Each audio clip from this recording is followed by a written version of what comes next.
So this started for you guys communication back in 2021 when that season got shut down, correct? Why was this so important for you guys to get involved with? Yes, it was devastating to hear the news that we were near extinction numbers on the Coquille River with our fall Chinook, and I think the most important thing we were thinking about was just the fact that those salmon are such an important part of our ceremonies, such an important part of the health of our people as a subsistence, and just the fact of the loss of our cultural identity of those fish maybe not being there forever. And we had just come through the pandemic. Everyone was surviving that time, and we just weren't paying attention to what was happening on the river.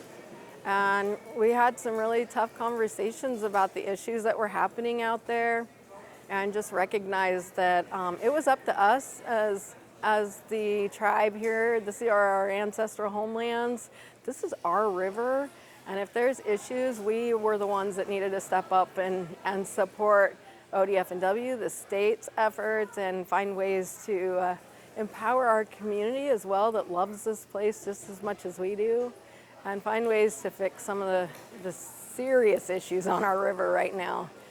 That's awesome, just to get that going. You partner with a lot of different groups and different people here in the community. What was this partnership like between you and ODFW? It was a little bumpy at the beginning. We had huge support from Director Melcher previously, and Governor Kate Brown was supportive of us having conversations about how to co-manage, what that would look like, having a agreement, government-to-government agreement that just defined how we were going to do this work was really important, because we found that we were not speaking the same language, which has been our challenge from the very beginning of just, we use words that are different than the state, and we talk a lot about that, about when we're talking about a policy or just our feelings about abundance. We had to have conversations about what that meant and how we protect the wild fish, and just really make decisions on science and not assumptions. And sometimes there's a lot of misinformation out there. And we really just had to come to the table, and communication is going to be the key for us continually. And as new people come on, either for the tribe or for the state, and just commit that we're going to sit at the table and talk about our options, what are some of the decisions that need to be made, and be able to communicate to ODFW Commission as well and the governor's office to be able to make those decisions that are best for this system. There's no blanket management success anywhere that's the same. So just being out there, and that's what it's all about. Getting this community back out on the river, remembering why this work is so important, and make sure we have a reason for our kids to come home. The proposal you mentioned is happening this calendar year, and how important was it for you to get that done this year, to make those in the community who came out today, which there was a lot of people for a Thursday here in August to come out into July. How important for you was it to get this done so quickly? Yes.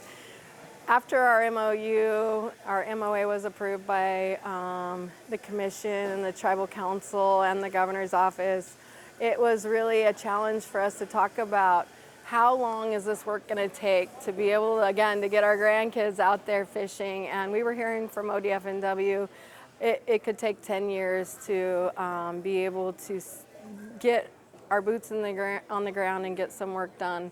I challenged our team to think about it if we could do it in 3. And that is the cycle of our salmon. So 3 and 4-year-old fish is what we're going to be fishing. And I believe we are going to have huge successes out there. We are, for those that are worried about opening this so soon, we're listening to our scientists. We're paying attention to the numbers, and we're paying attention to the water. And we are going to be able to collect all of the fish we need for the hatchery program, for the systems, and still be able to go out and catch some fish. So 3 years, it's a record, and these folks here all know it. We're pushing hard to do this work and to look for solutions the more people that are out there, they're going to come back and they're going to talk about the issues. They're going to talk about the water is too warm. It is, and we got to get out there and we got to plant some trees next, and we got to get those invasive species out of there, and they're going to be the driving force, the voice that our community that helps us to make those decisions as well. So we're all in the same canoe right now. That's what was great about today, is Director Colbert being in the room today with us as a sovereign nation and saying we're in this together.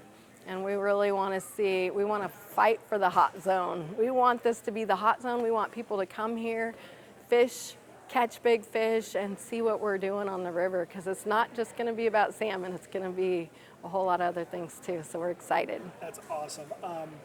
You're not new to public speaking. I've seen you speak in front of larger crowds. We had a large crowd today. What is it like for you, kind of looking out, seeing everybody so happy and joyous over this partnership that's really going to change lives here and the economy? It was a beautiful day.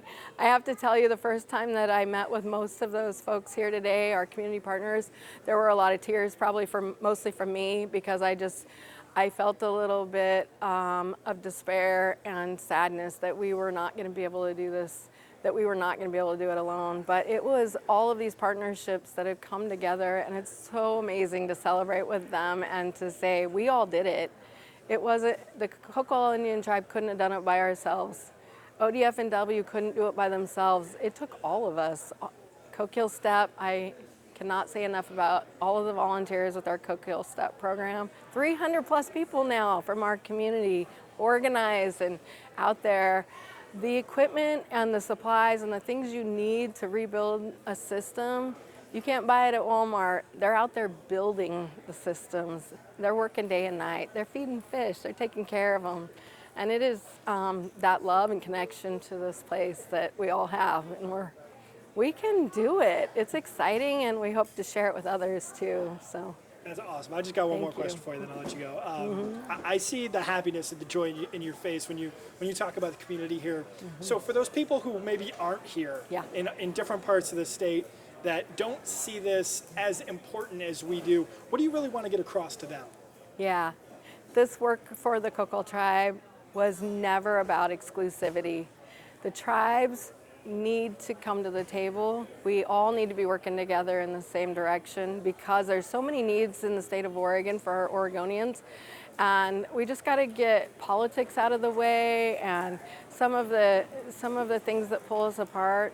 It really is about what we can do all together, and all the pieces that each of these community members brought is incredible. Someday we need to tell our story, because there were some folks at the table you wouldn't have guessed would be there.